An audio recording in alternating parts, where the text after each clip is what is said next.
Hello all and welcome back. In this video, I'm going to cover AWS Data Analytics Specialty DAS-C01 Learning Path. I recently passed the AWS Data Analytics Specialty DAS-C01 exam with an overall score of 861, and I would like to share the experience and some key tips.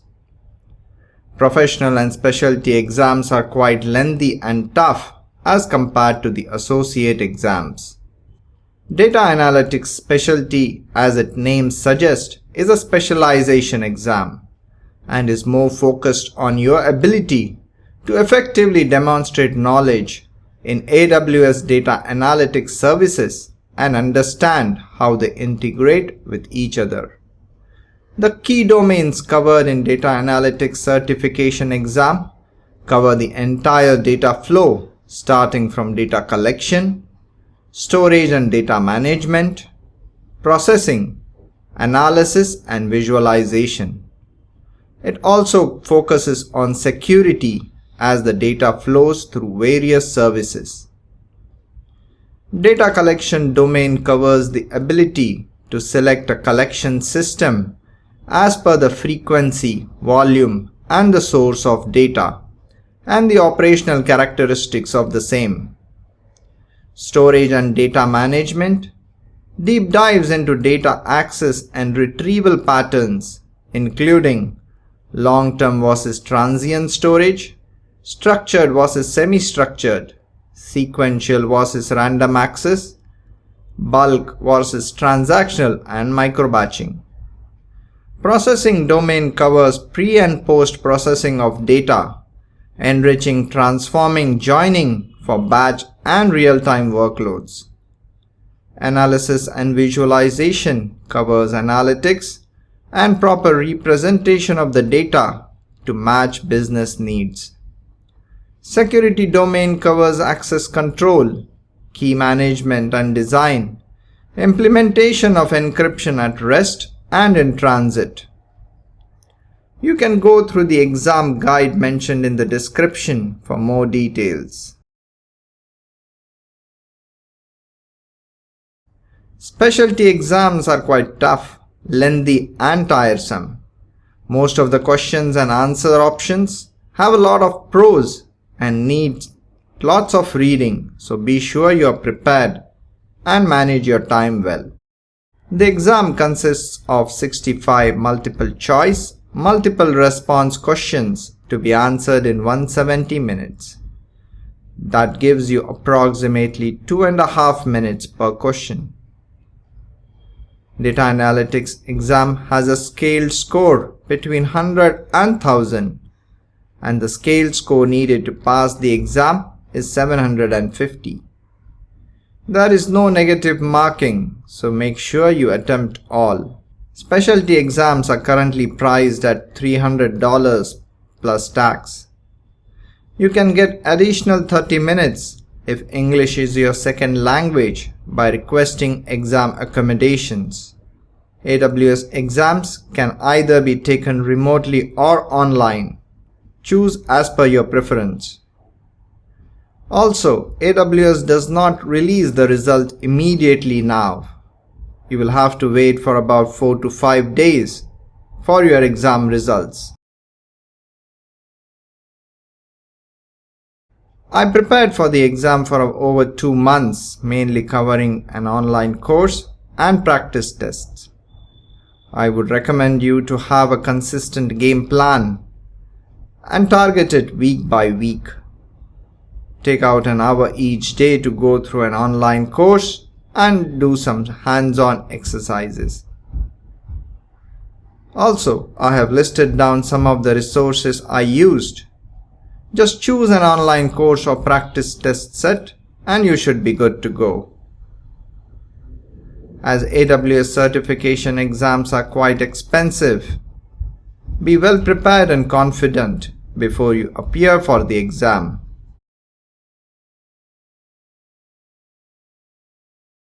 Data Analytics exam focuses entirely on AWS Data Analytics services, handling and building the data flows. I have covered some of the key topics below. Be sure to go through the blog post.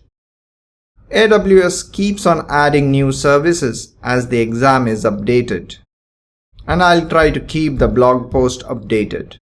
Make sure you know and cover AWS Glue, Kinesis, Redshift, Athena and QuickSight services in depth, as 80% of the exam is focused on these topics. AWS Glue is a fully managed ETL service that can help automate time-consuming steps of data preparation for analytics. Glue ETL engine can be used for extract, transform and load operations, and it supports Python and Scala. It can also auto-generate code for you. Glue Data Catalog is a central metadata repository to store structural and operational metadata for all the data assets. It is Apache Hive Metastore compatible and is a drop-in replacement for the Hive Metastore. Athena, EMR and Redshift can use the data catalog to query data. Glue crawlers scan various data stores to automatically infer schemes and partition structures to populate the data catalog with corresponding table definitions and statistics. Glue Job Bookmark helps in incremental processing of data by tracking data that was already processed. Glue Streaming ETL enables performing ETL operations on streaming data using continuously running jobs. Glue Scheduler helps schedule jobs that can handle dependency resolution, job monitoring, and retries. Glue supports server-side encryption for data at rest and SSL for data in transit. You will also see references of Glue Studio, which offers a graphical interface for authoring AWS Glue jobs, and Glue Data Brew that helps prepare, visualize, clean, and normalize data directly from the data lake or warehouses. Redshift helps analyze structured and semi-structured data across data warehouses, operational databases, and data lakes, using AWS designed hardware and machine learning to deliver the best price performance at any scale. Redshift distribution style determines how the data is distributed across compute nodes and helps minimize the impact of redistribution step by locating the data where it needs to be before the query is executed. Redshift enhanced VPC routing forces all copy and unload traffic between the cluster and the data repositories through the VPC.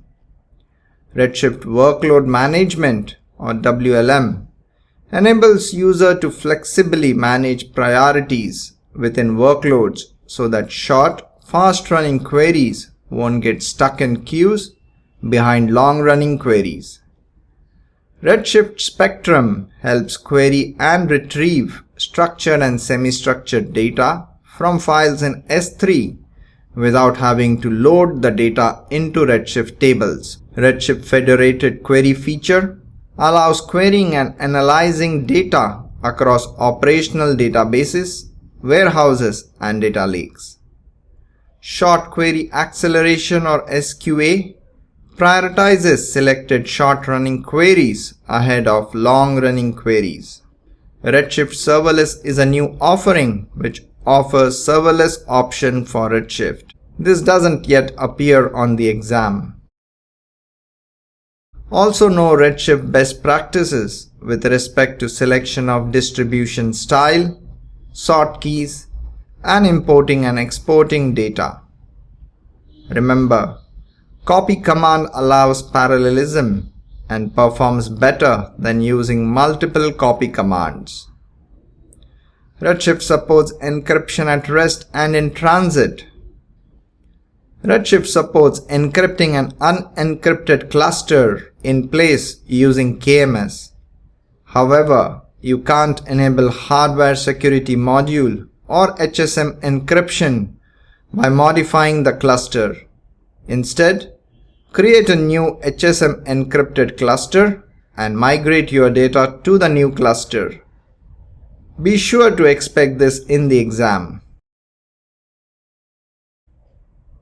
Elastic MapReduce is an industry-leading cloud big data solution that helps data processing using open source frameworks like Apache Spark, Hive, and Presto.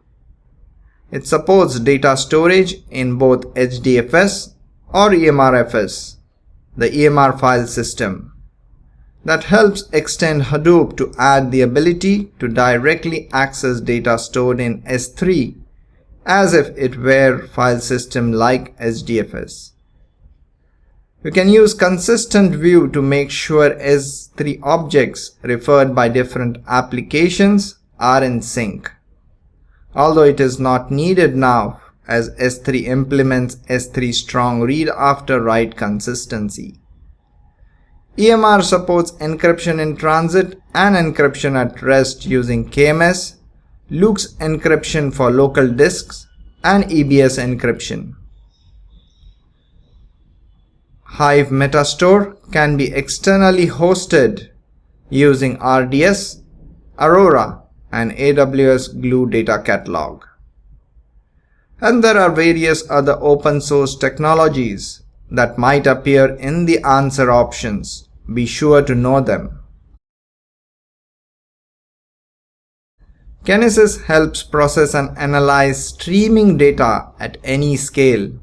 As a fully managed service, you can ingest real-time data such as video, audio, application, logs, clickstreams, and IoT telemetry data for machine learning, analytics, and storage. Be sure to understand Kinesis data streams and data firehose in depth and the key differences. Kinesis data stream is open-ended for both producer and consumer. It supports KCL or Kinesis Consumer Library and works with Spark, whereas Kinesis data firehose is open-ended only for the producers. The destinations are very few and the data is stored in S3, Redshift, OpenSearch. Kinesis data stream is real-time, while data firehose is near real-time, and it works in batches with a minimum of 60 seconds interval. Kinesis data firehose supports out-of-the-box transformation and custom transformation using Lambda. Kinesis supports encryption at rest using server-side encryption.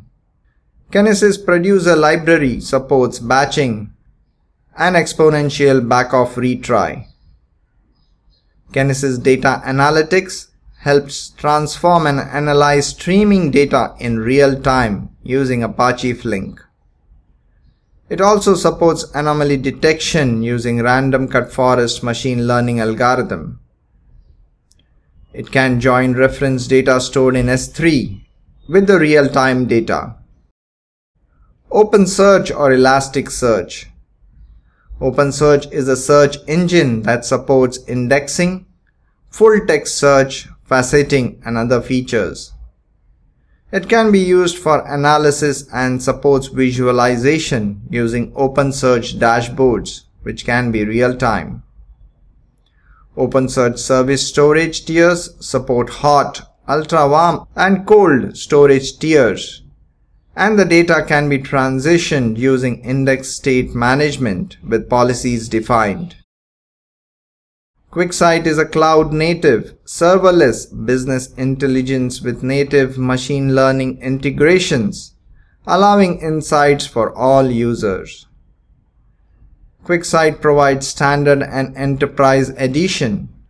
The Enterprise Edition supports integration with Microsoft Active Directory, encryption, and row-level security. QuickSight provides IP addresses that need to be whitelisted for QuickSight to access the data store like RDS and Redshift. It also supports machine learning insights. QuickSight supports users either defined via AWS IAM or external users using email sign-up. You need to know some visual types, especially word clouds, plotting line bar charts, and story-based visualizations. Athena is a serverless interactive analytics service built on open source frameworks supporting open table and other file formats. It provides a very simplified, flexible way to analyze data in S3 Data Lake and various other data sources, including on-premises data sources. It integrates seamlessly with QuickSight for visualizing the data or creating dashboards. Athena uses Manage Glue Data Catalog to store information and schemes about the databases and tables that you create for the data stored in S3. Athena workgroups can be used to separate users, teams, applications or workloads to set limits on the amount of data each query or the entire workgroup can process, and it can also help track costs. Athena best practices recommend partitioning the data using partition projection, using columnar file formats as they support compression and are splittable, and can help in parallel processing of the data. Data security is a key concept covered in Data Analytics Specialty Exam. Security is covered mostly relating with access control, encryption in transit and at rest using KMS and HSM. Amazon Macie is a security service that uses machine learning to automatically discover, classify, and protect sensitive PII data in S3. Have a basic understanding of AWS CloudWatch for logs and metrics and configuring CloudWatch alarms based on them. CloudWatch subscription filters can be used to route data to Kinesis data streams, Kinesis data firehose, and Lambda. Make sure you are relaxed and get some good night's sleep. Make sure you reach or log in early. Especially for online, please check in early as the online verification process does take some time and usually there are glitches. Also, I prefer to use Passport for my identification. It has given me a seamless experience. Make sure your desk is clear, no hand watches, phones away, nobody can enter the room, and you should be good. Remember, you cannot take the test if you turn up for the test over 30 minutes from the test time. And that's it. All the best for your exam. I hope the learning path will help you in your journey towards the certification and overall experience. Thank you. Alright, that was it. Thank you for watching. You can check out my website and connect me on LinkedIn and Twitter. If you enjoyed this video, please give it a thumbs up. For any feedback, please leave a comment down below. To see more videos like this in the future, hit the subscribe button. Thank you.